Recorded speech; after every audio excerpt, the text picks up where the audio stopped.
Finally, Markelle Fultz is back in the NBA. I was shocked that he wasn't signed to begin the year, but supposedly the reason for that was because he was nursing and rehabbing an injury. That's been the main issue for him throughout his NBA career. But you saw in the 22-23 season, he can be very productive. It turns out he averaged in 60 games 29.6 minutes per game, 13.9 points, along with 5.7 assists per game while shooting 51.4% from the field. He proved he can be a very solid rotational player.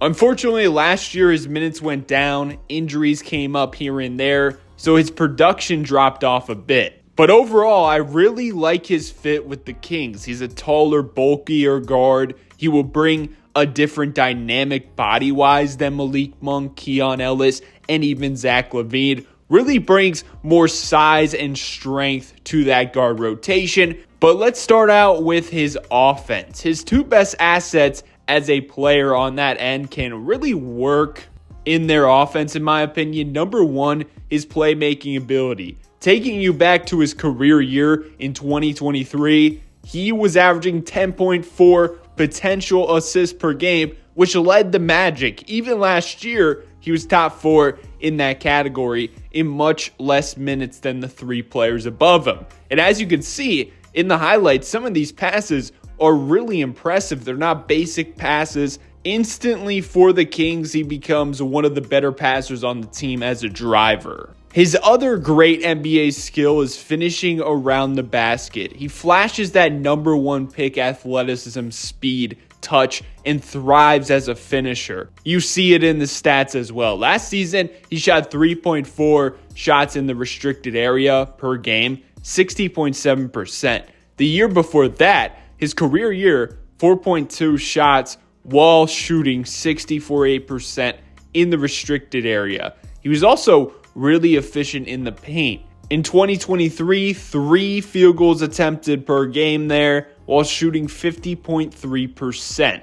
He goes to the mid-range jumper in that area, which is very smooth looking. Those 2 spots are where most of his shots come from because he struggles as a perimeter shooter. 27.4% from 3 on very low volume over his NBA career. Something to keep in mind is he's at his best when the game is played at a fast pace. He thrives in transition as a scorer and a playmaker because he's a great driver and a great passer. I also feel like the Kings are at their best when they are playing fast. It turns out in wins, the Kings play at the 8th fastest pace in the NBA. That could help Markelle fit in. However, due to his struggles shooting-wise, in the half-court setting, he can tend to struggle as that half-court player. That's where the fit will be tough. Teams will sag off of him on and off the ball, which can mess up the flow. So you got to be mindful of who you put him out there with.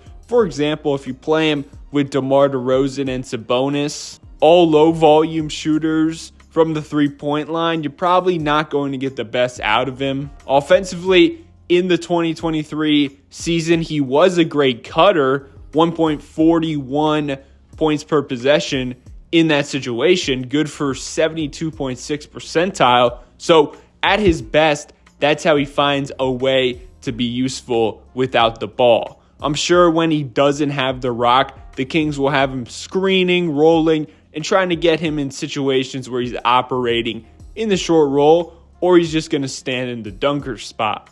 And let me tell you, on the other end of the floor, he's very useful. He's honestly an elite defender. He brings size and strength to the table, which allows him to guard multiple positions. The combination of Keon Ellis and Markelle on the perimeter is going to be effective and fun to watch. He was second on the team with 136 deflections, only behind Jalen Suggs in 2023. He also led the team with 1.5 steals per game, ending with a total of 87 steals for the season. He has great instincts, fights through screens and around screens.